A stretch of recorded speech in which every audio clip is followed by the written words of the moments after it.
For 25 years, Mike's has been making lemonade the hard way. Mike's Hard Lemonade. Hard days deserve a hard lemonade. Mike's is hard, so is prison. Don't drive drunk. Premium malt beverage with flavors. All registered trademarks used under license by Mike's Hard Lemonade Company, Chicago, Illinois. For exclusive podcasts and more, sign up at patreon.com/partnersincrimemedia. This week's Law & Order Marathon winner is Jill Frick from Ontario, Canada. Jill will get a marathon decal showing she watched 26.2 hours of her favorite crime show. To be next week's winner, sign up at lawandorderpodcast.com. I'm Kevin Flynn with Rebecca Lavoie and Katie Mitchell, and these are their stories. You think you know who did it, but you don't know who did it. Law and order, law and order, law and order.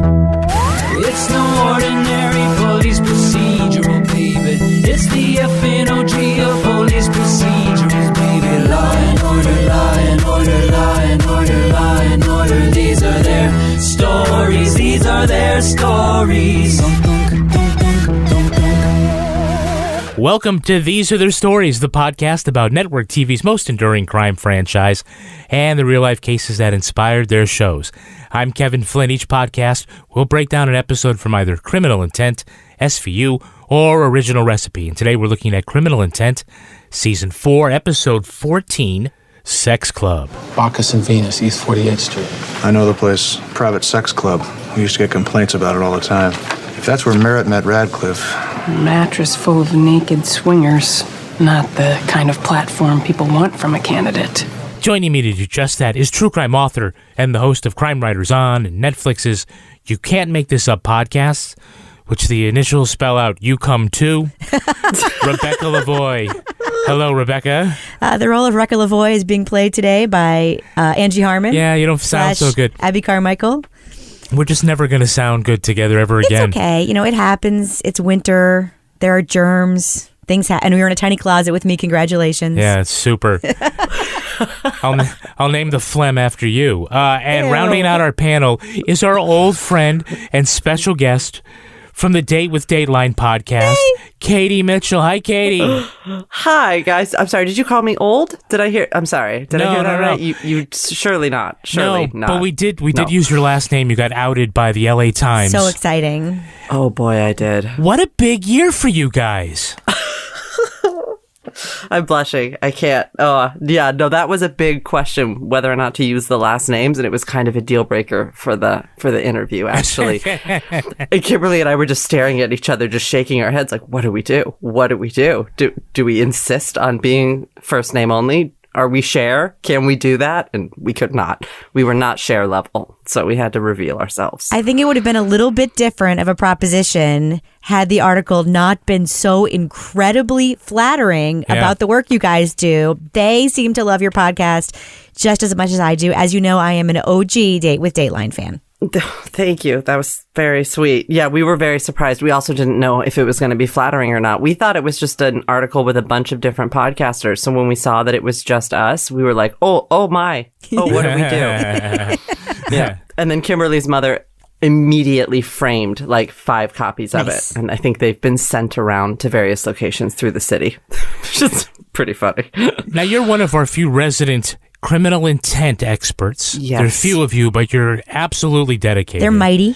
You guys have seen like one of those word cloud kind of things where they put a bunch of text in a computer and it generates like words of bigger sizes depending on how big they're used. Yeah, it's called a word cloud. Yeah. Mm-hmm.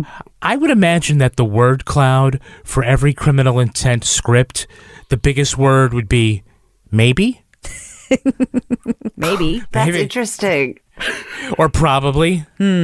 Probably. Can you put Vincent D'Onofrio leaning over in a word cloud? Yeah. That would it's also be so in there. good. Yeah, there's a lot of leaning in this episode. A lot. This one had some spectacular leans. Yeah. And this is coming from a Keith Morrison aficionado, so I know a lot about leaning. It was good. Katie, would you please remind us, of all the franchises, which 2 cops are your favorite Law & Order detective team? Favorite Law and Order detective team.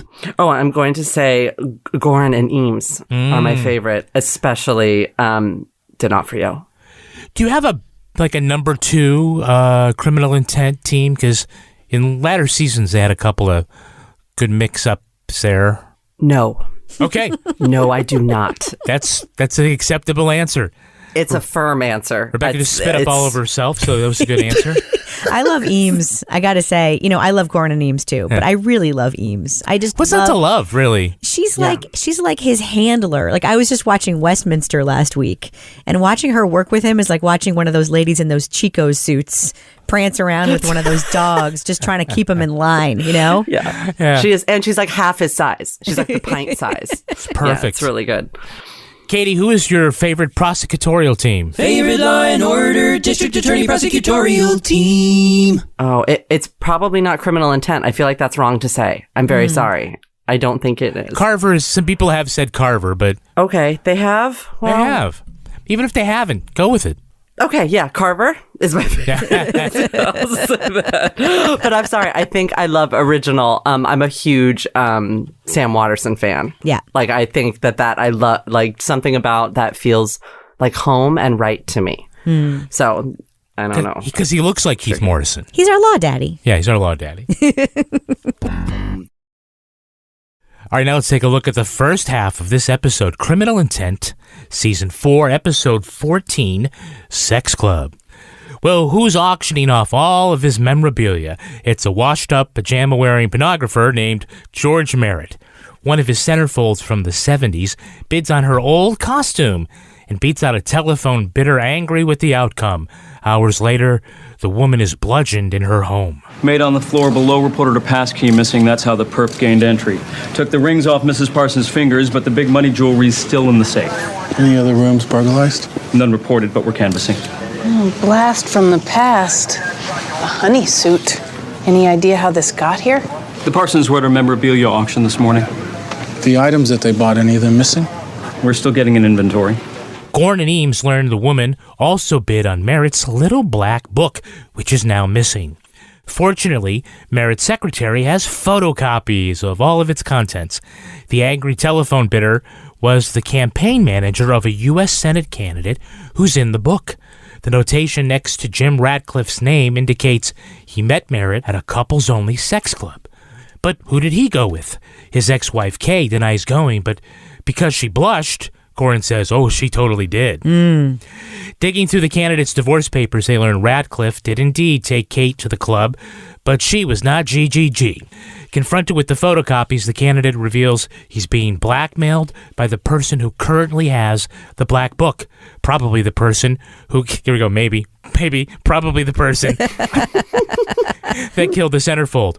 Goren and Eames track down another bidder, but when they arrive at his office, they find him shot to death and the black book missing. Okay, so on SVU, in their sex club episode, Benson and Stabler go undercover as swingers and flirt with Rose McGowan, who's having an affair with her own twin brother. Yes. In the Criminal Intent sex club episode, Goren and Eames go to family court. Yes, and we never even see the sex club. We don't. Bacchus and Venus, the stupidest name for a sex club I have ever heard. Kate, did you not think at some point they would try to go undercover? Yeah, I did, actually. Well, I thought that maybe Bacchus and Venus had changed its name. Like, that it had morphed into something else, and so now it was more private. It wasn't, like, out on the street. You had to have a password, and it was a thing that was in a basement. I thought maybe that would happen. Also, I have just decided that maybe this could be shortened to a sex episode. Have you guys ever done that before? I'm not sure. Am I the first? Okay. No. You can have it. All right, I wrote it down. Yeah, well, you're going to use it. The sex episode. Great. It's like a new brand. It's like a new sub-brand for our podcast, Kevin. Yeah. All right, I'm going to trademark that. Yeah, let's do it. New category. Okay. So, I mean, it's clear they're riffing on Hugh Hefner here in Playboy. Yeah. Oh, yeah. Oh, here she is. January, 72. Lila was a lovely girl. She was a stinger honey. Jet, you know? Well, maybe someone wishes that they weren't in your little black book. Only fun people got in my book, baby. And fun people don't have regrets. Katie, did you catch the name of the magazine? No, I didn't. What was it? Men's Privilege. Men's Privilege. No, the most on-the-nose name for anything that has ever been made in the history of the world. I wanted to go back in time and give these writers in the writer's room a high freaking five for Men's Privilege. I like to read the articles in Men's Privilege. You certainly thought you're right. The douchebag in the neck scarf was going to get it. But yeah. It wasn't him. And it's awkwardly tied, I gotta say. Every time his ascot is kind of incorrect. Did you guys notice that? Yeah. It's like off to the side. So it's like maybe an ascot, maybe it's a scarf. We don't know. He was a discount Hugh Hefner after all. I mean, Yeah. He's in a corduroy coat at some point. At what time is Hugh Hefner wearing a corduroy sport jacket? Get out of here. Sorry, I'm very focused on fashion. I was like, no. But I gotta say, isn't all media man's privilege? Men's privilege. Men's privilege. Everything, Kevin, is men's privilege. All of it. All of it. The magazine is just a reflection of our society. And I hear the articles are pretty good. You should say that as a couple that wrote for Playboy. We did. And that was a great trip to go to the Playboy offices in New York. It was not sexy. There was nothing sexy, but it's just an office. Except for the art on the wall. That's true. I'm just going to diverge for 1 second here and say this. They had, as they're telling us about, you might want to try to write this way, kind of like Norman Mailer did for us. Take a couple of magazines. In the corner, there was a pile of Playboy magazines, waist high. And I thought, if you told me at 17 I would be here and could grab all of these fucking magazines, Right. I would have, my prostate would have exploded. That's amazing. Yeah. Oh, and you never thought it would happen in like an unsexy office. Right. You No. would think that in your fantasy that's happening like in the grotto of the Playboy mansion, that they're like, take any magazine you want and here are all these ladies. Yeah. Our by the editor way. at Playboy, I still love him. We're still friends to this day. Was like a 70-year-old man wearing a blazer with corduroy patches on the elbows. I'm not even joking a little bit. Oh, that's wonderful. Oh, that's really good.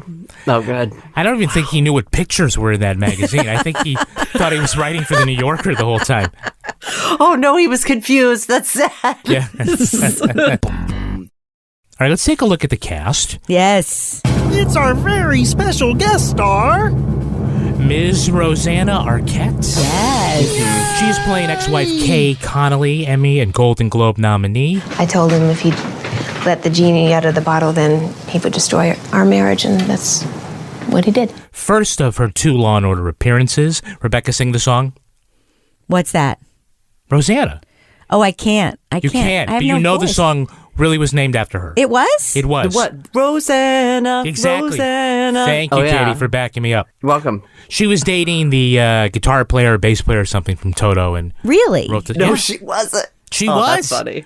Yeah, Oh, she's got a wow. really interesting life. She lived with Peter Gabriel in England. Don't you know somebody, Rebecca? I do. Who visited Peter Gabriel's house in Bath? Yes. Yeah. Who My was it? father randomly became friends with Peter Gabriel when he was living in England for a time and like went to his house in Bath and was like telling me about all the weird statuary and stuff that Peter Gabriel had. Ah. Did he? Oh, that's interesting. Yeah. And as expected, he had like didgeridoos and stuff like everywhere. Katie, you are learning so much weird stuff about Kevin and Rebecca. I know. We're going to need to have an offline conversation about that. I'm very curious about this. I want to know a lot about Peter Gabriel. I'm curious. So Rosanna Arquette, brother of David Arquette and all the other Arquettes, all the Sister big Arquettes. Patricia Arquette. Patricia Arquette. Yes. On their IMDb page, see, they might have like a factoid about like the role they almost got. Yeah. They were considered for. They went overboard on Rosanna Arquette's IMDb page. Are you ready? Yes. This is what you can find out. She was considered for The Terminator, Highlander, Bridget Jones's Diary, The Blue Lagoon, Fast Times at Ridgemont High, Splash, Basic Instinct, Speed, Fatal Attraction, Scarface, both Thelma and Louise, Titanic, Shakespeare in Love, Taxi Driver, Footloose, Pretty Woman, Prince's Honor, and Vicky Vale in Batman. I feel bad now. Don't you? That's heartbreaking. sad. That's really upsetting. Yes. Why didn't she get those parts? I don't know. Well, she wasn't Desperately Seeking Susan. There you go. She was pretty good in that. She was Golden Globe nominee. Yeah. Now, I'm not going to call it a second act, but she's earned a lot of respect lately telling her story of how Harvey Weinstein blacklisted her. Yes. And she's really being seen now as, just like Rose McGowan, who we mentioned, as being a powerful woman owning their truth and really kind of exposing this professional and personal hardship that they went through. Yeah, he busted his way into her apartment, Yeah. right? And she said this isn't going to happen. Right. Listen to the Catch and Kill podcast to get all the details. She's on it. She's amazing. Can I tell you what her personal quote is? Yes. Never eat a Mars bar offered to you by Marianne Faithfull. What is your life? What is your life? That's your... Oh, wow. Oh, my gosh. I don't know what that means, and it's great. I don't either. Oh, wow. Tell me more. Never eat a Snickers in the shower. Who knows? We have a Hey, It's That Guy. Hey, it's that guy. Who's playing Dime Store Hugh Hefner? I was at Bacchus and Minas a couple of times a week. They love me there. A guy would have to bring a girl to get in. I'd bring 6. Come on, honeys.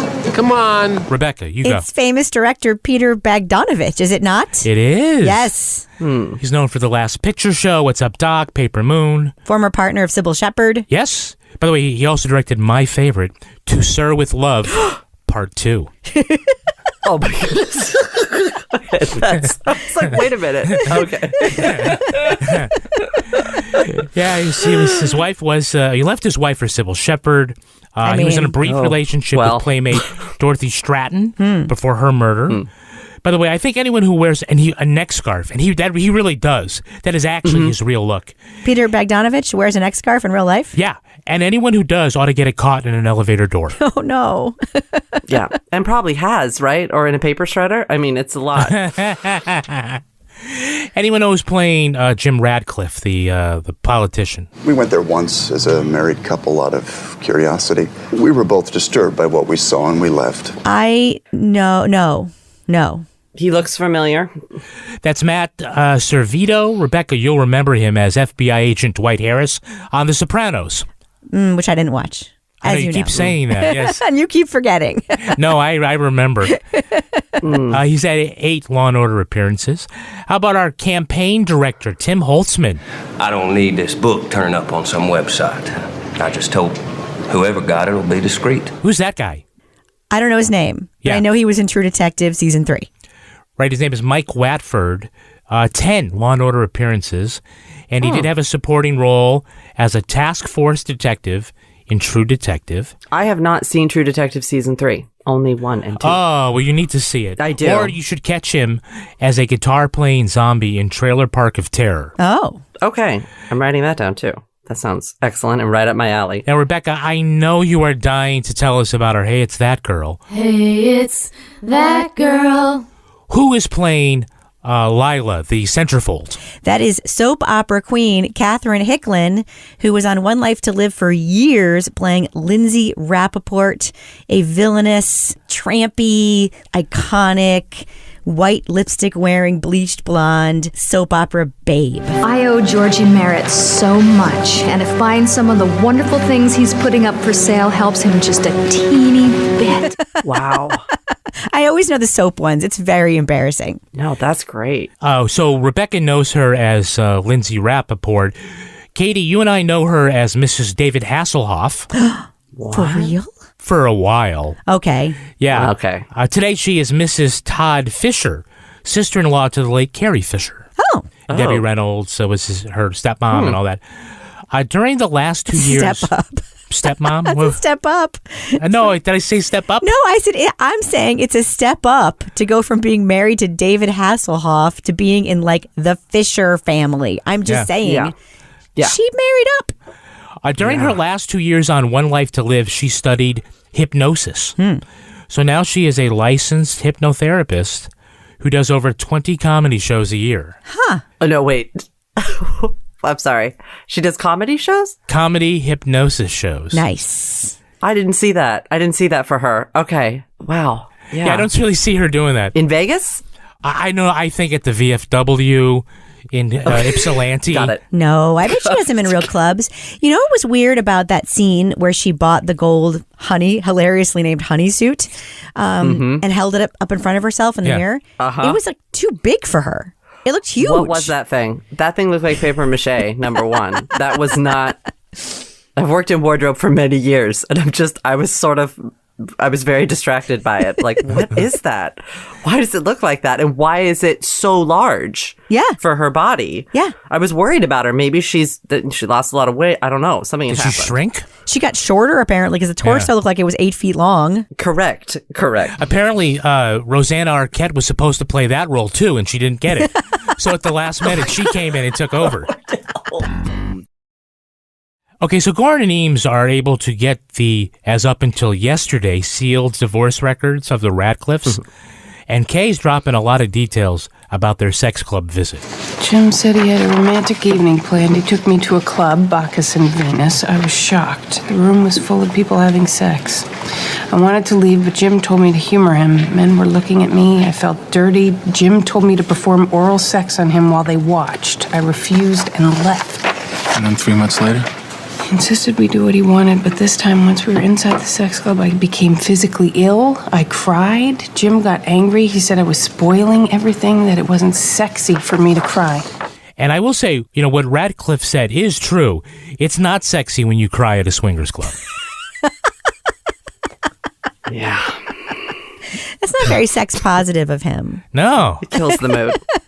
Yeah, I don't know about blackmailers, but she surely killed a lot of erections that night. Boner shrinker, right? Yeah. I don't want to hear this.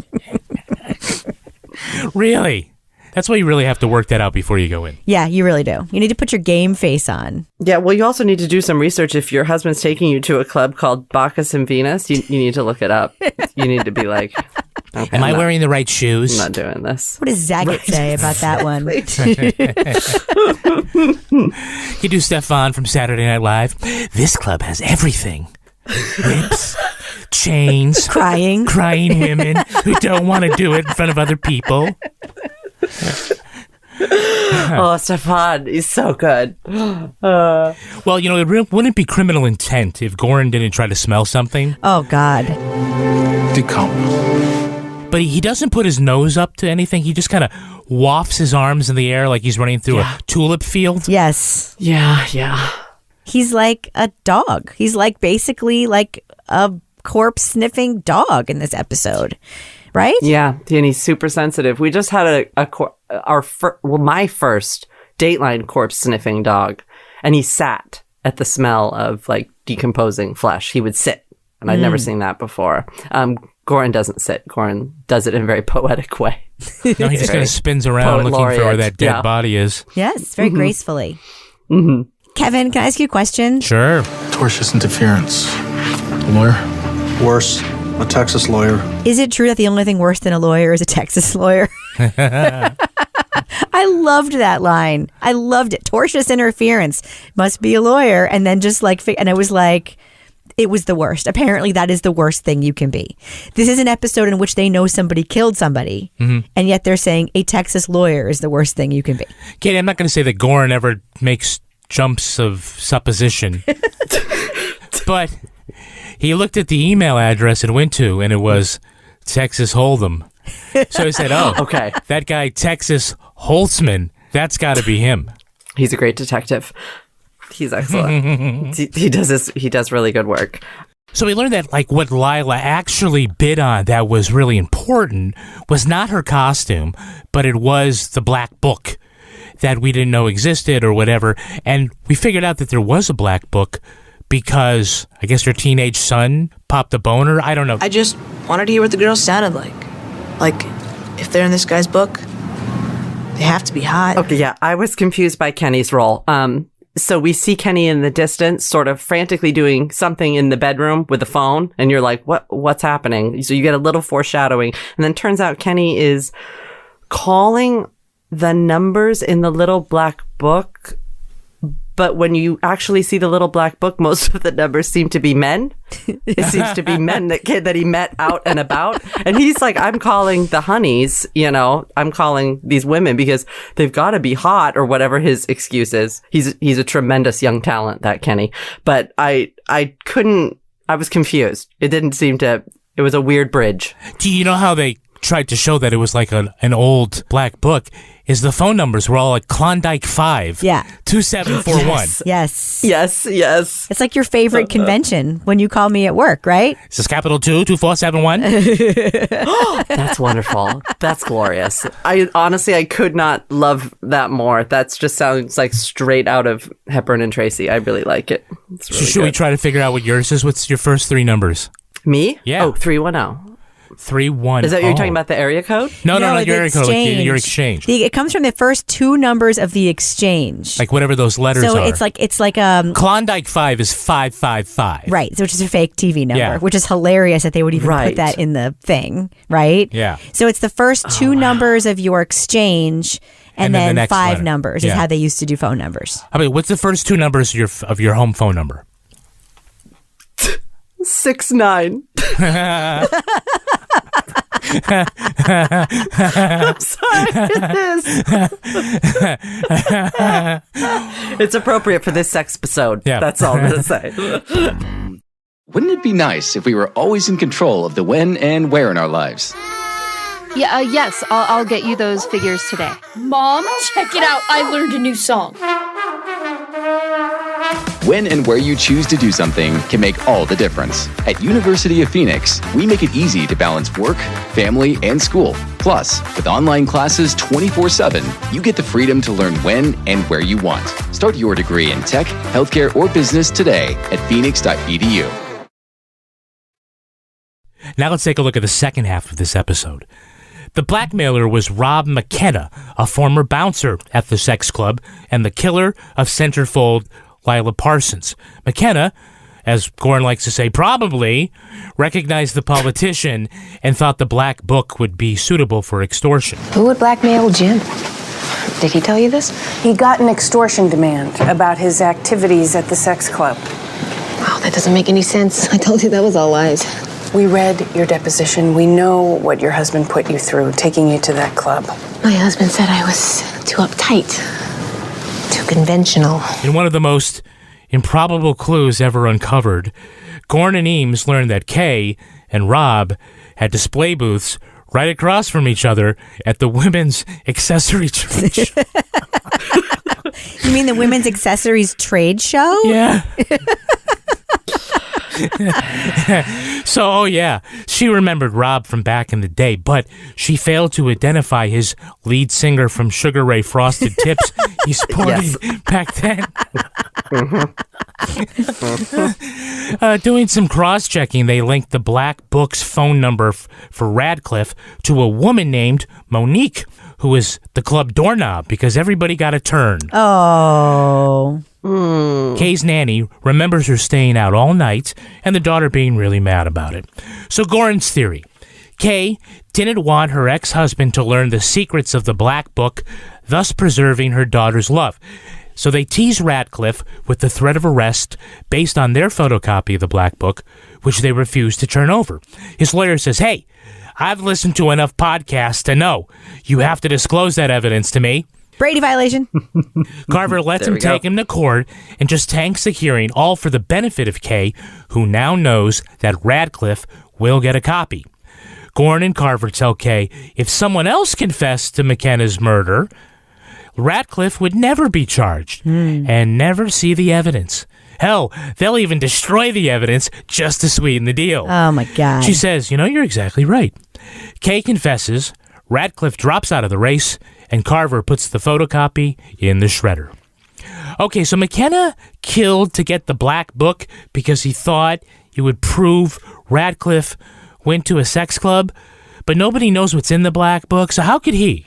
I don't understand anything about this episode. I mean, I don't understand why they're trying to preserve the childlike feelings of this 28-year-old daughter they have. I don't understand why she has a whole shop where she's selling handbags and they look like they were made by children out of felt. I don't understand anything about this episode, and I especially don't understand, we'll get to it, the whole shredding of the evidence immediately before there have been any appeals or any, I don't understand any of it. It makes no sense. It's bananas. It doesn't need to make sense. I think it's about the journey of Goren. That's it. I'm just saying that's what's going on here. That's how he earns his Burger King, by going out and... Yeah. But Eames has finally figured out Merritt's black book notation code with Monique. Choo-choo? As in the little engine that pulled the train? That is super dirty. Yeah. It really is. So Monique invented the phrase run train. It was a lot. I was surprised. It was that much. And I'm wondering how, in the writer's room, how many times do you think they went over what the phrase would be? And what do you think was on the table? That's what I'm curious about, that they landed on choo-choo. I don't know. It's a lot. They called her Amtrak. I'm kind of thinking that whoever was working in standards and practices that day just didn't understand. Like, they didn't get it. So they're like, yeah, that's fine. And the writers were like, really? Let's just do it. They said it was fine. I think you're exactly right. I think you nailed it. Yep. So Goren sees the daughter tug at her shirt sleeve and says, yep, she's a cutter with detachment disorder. Definitely. Just like that. Immediately. At the store, I noticed that you pulled down your sleeves.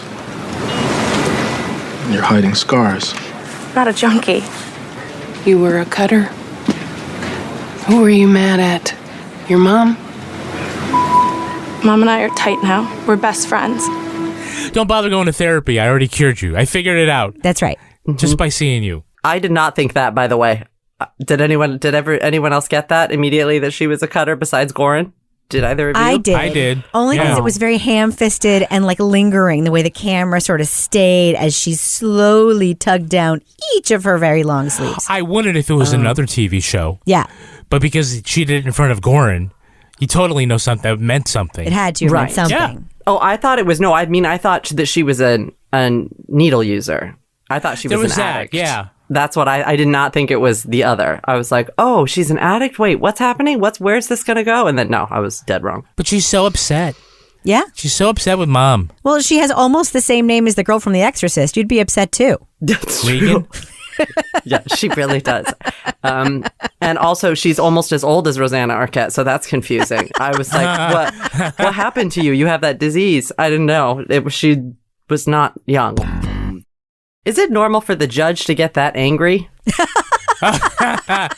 Since I have no intention of asking Mr. Ratcliffe any questions about that document, I see no basis to turn it over to him. That is the lamest argument I've heard in a month.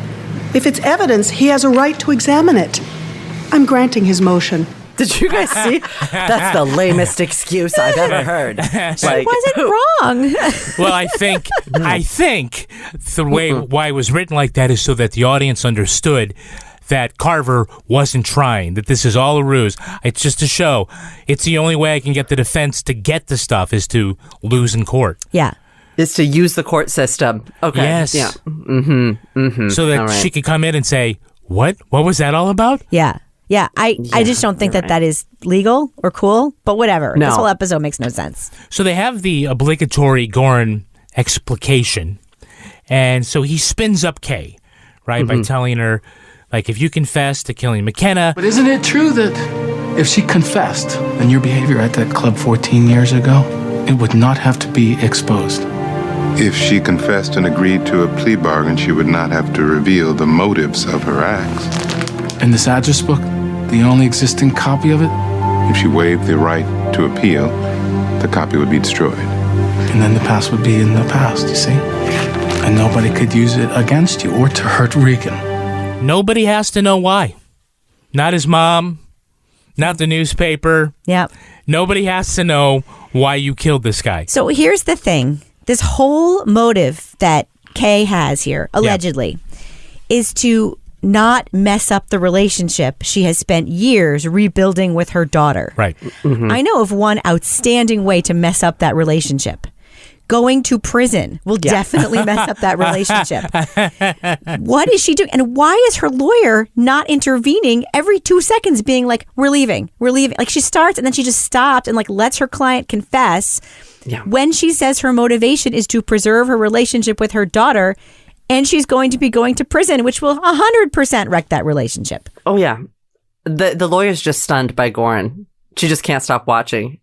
She's mesmerized. I think that's what happened. We just didn't get to see her face, but I think that's what we would have seen if we'd seen a reaction shot. It's like, you figured this all out on your own? Yeah. Who are you? Are you Batman? Yeah. That's what I think we would have seen. So, can you just imagine, like, the victim's mother weeping on Carver's shoulder? Oh, why did she do this? And he says, meh, who's to say? Can't tell you. Who knows? You know, I would have told you, except I shredded the evidence. Right. What in the world? Who wants to do the honors? It's all yours, Counselor. Harmless fun. What? I was so confused. And I was also like, that's not the only copy. You didn't shred the black book. We find out earlier that there is the secretary or whoever, the bookkeeper, the CPA of the men's privilege dynasty has the black book already copied. So it's not the only copy out there. That could be a photocopy of a photocopy. There's also the actual book out there somewhere, which we never see. Where's that? We're led to believe that Rob killed the centerfold for it, and then Kay killed him for it, and Kay disposed of it. Oh, so she burned it. We are led to believe that? Why She couldn't burned you and just got rid of tell it. us? They didn't tell us that. Yeah, they She put it in don't. one of those stupid handbags and sold it. Well, although if she never saw it, then, well, I mean, we already know that she stole it. Okay. And she obviously is motivated by getting rid of it. Yeah. So, there you go. Supposition. Supposition. Maybe. Perhaps. Probably. Probably. How is Kay affording her rent? You're exactly right about the handbags. I don't get it. How do you have a whole shop sustained from fold-over clutches? I assume she's getting alimony, right? Sure. Probably. Yeah. However, Maybe. because I know you will care about this, Katie, can we please just for a second talk about her extremely green living room? The trim, the walls, all green, everywhere. How can anyone live that way? It was like living inside of a pool table. Or a weather screen. I was just had a high pressure system coming in from the north. Maybe they wanted her living room to be green because they knew it would make her discount Saoirse Ronan nanny feel more comfortable when she babysat at her house. Yeah. I mean, if you want to talk about illegal immigrants. Do we? Nothing about the Irish. Yeah. Do we? Miss Connolly had a very active social life. And you were stuck babysitting till her mother rolled home? Once she was gone for 3 days. She came back looking like she smelled of drink and sex. She was a lonely, unhappy woman. She came back smelling like sex and cigarettes. She smelled like a pub in Galway on a Thursday. She was gone for 3 days. 3 days. Poor little wee thing just left by her mum. Yeah, oh, God. She fucked everybody. I didn't have anything else to do for those 3 days, so I just hung out, eating some Lucky Charms. Such in the apartment. I painted it green. Oh, that's where it came from. Like my whole bed. She had the reddest hair. She did. She did have the reddest That hair. actress could have been from Georgia. They said you're going to say it this way. You are. Yeah. Because no American citizen was going to watch that kid for No. her. Got to be an illegal Irishman. Oh, always. Always. Just so many running around. I don't know why. I took out my acoustic guitar all the time. Played her Black Velvet Band. She went crazy. She started cutting herself. She said, if you're going to sing Rising of the Moon one more fucking time, I'm going to stroke out. You've been saving this, haven't you? No, I'm just coming up with it now. Oh, this is good. I had to go to church 7 times that day. Exactly. The rosary, I rubbed it right down to nothing. Nothing but a hub of plastic and a string. Forget the rest of the episode. Let's just make it all this. Yeah. You're doing your bad impression of a fake Irish nanny from Criminal Intent. I can't hear it because one of the ears in my headphone is busted. I don't know what I sound like. You sound like you are doing an impression of a fake Irish nanny from Criminal Intent. It's really good. It's very dignified. It's really good. It's exactly what you're doing. I would have smacked the wee one on her ass. Her arse. Don't make that puss. I'll give you what's for. Oh. Have you ever considered buying a master tool set? I know. The cost can be crazy, and the financing can leave you with years of payments. But Megamod sets from Gear Wrench are different. They deliver the same pro-quality tools as you'll find in most master sets, plus toolboxes for storage and modular foam trays to keep everything organized, all starting at just $39.99. Under $4,000. That's less than you'll pay for just the box from the big guys. See the value in every Megamod set. Shop now at GearWrench.com. Wouldn't it be nice if we were always in control of the when and where in our lives? Yeah, yes, I'll get you those figures today. Mom, check it out. I learned a new song.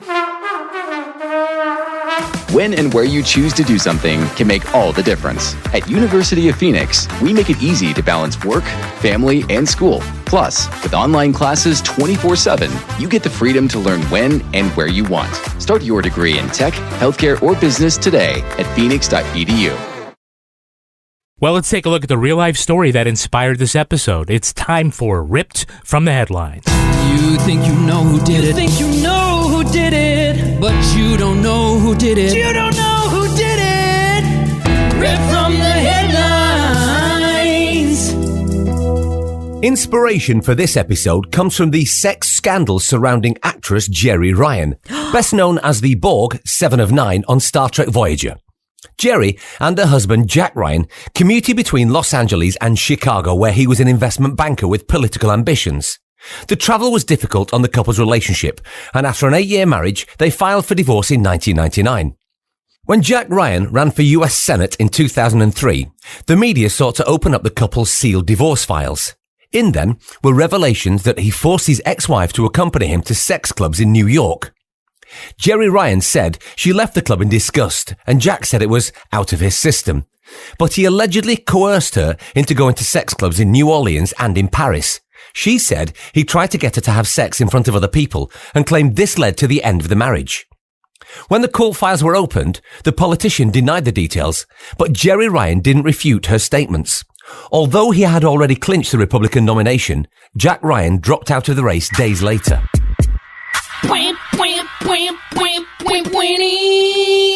So, of course, now we get to see Jeri Ryan on Picard. Yes. CBS All Access. Yes. Reprising her role as 7 of 9. Or 6 of 9, as fans call her. 6 of 9? Yes, because she's so sexy. 6 of 9? Yes. I don't get it, but all right. It's like Katie's exchange.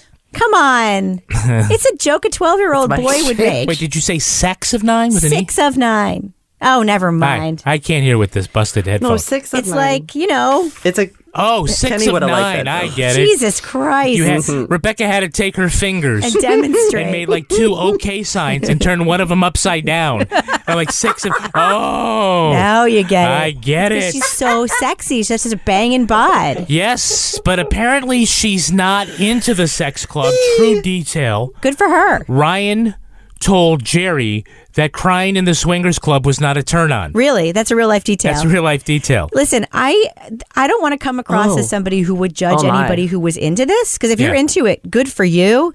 It is not cool to make somebody do something that they're not into. So that's why I say good for her for not backing down and being like, yes, that is what happened. I'm sure she was under a tremendous amount of pressure to lie after this file was unsealed. I'm sure she was under a tremendous amount of pressure, and she didn't, and good for her. Katie, this is before the internet, and I want to know, how does one even find a dungeon sex club in a foreign country? And I'm asking for a friend.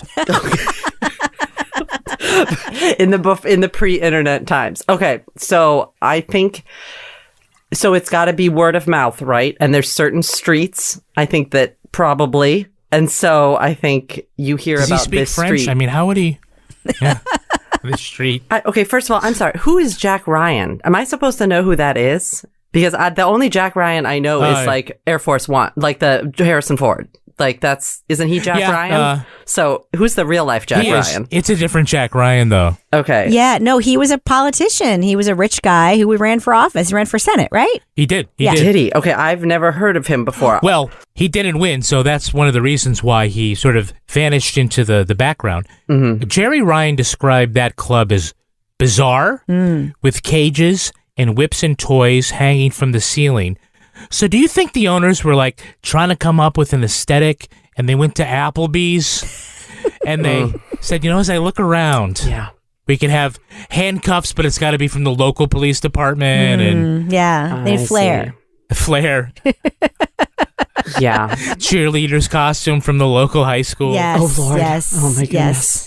In the French one, they had a French maid's outfit. Yeah, there you go. Something kind of Moulin Rouge-y. Yeah, all right. Like a can. And we should have unlimited breadsticks and soup. Yes. Never order the food at a sex club. Only on Thursdays. That's the only, that's the food day. It's a different kind of clientele. It's great. Jeri Ryan played a cybersecurity expert in season 10 of Criminal Intent. She did. She came on. You think she walked in the writer's room and said, "Listen up, motherfuckers. Who was here in season 4? Oh, yeah, Poindexter? Come here. Look me in the face." Fucking think it was funny? Yeah, no crying in the sex club. Yeah. What exactly is a choo-choo? Who let that slide? Who's that choo-choo?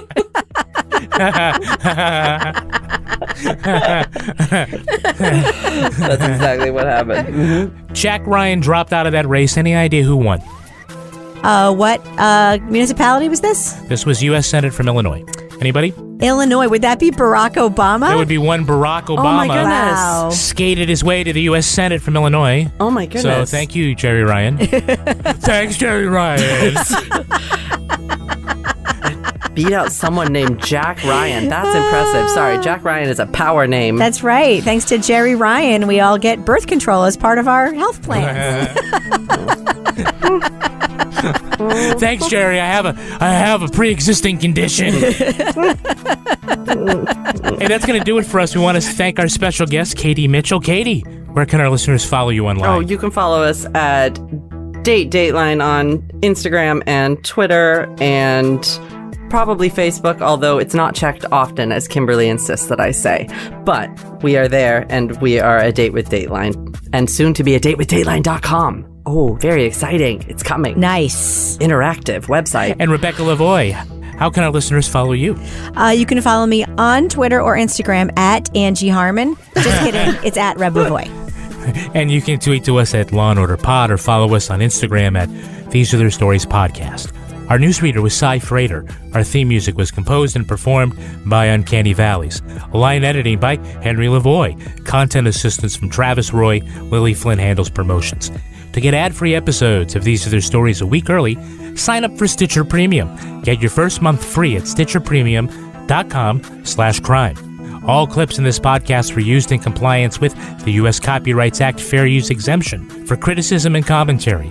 Special thanks to the elite squad of the Law & Order Wiki community for preserving the evidence.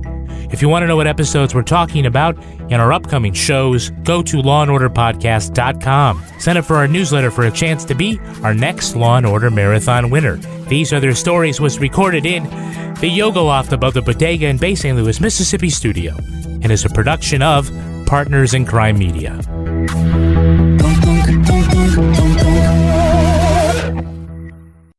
Partners in Crime Media. We all know that timing is everything. That's why University of Phoenix makes it easy to balance work, family, and school with online classes 24/7, so you get the freedom to learn when and where you want. Start your degree at phoenix.edu.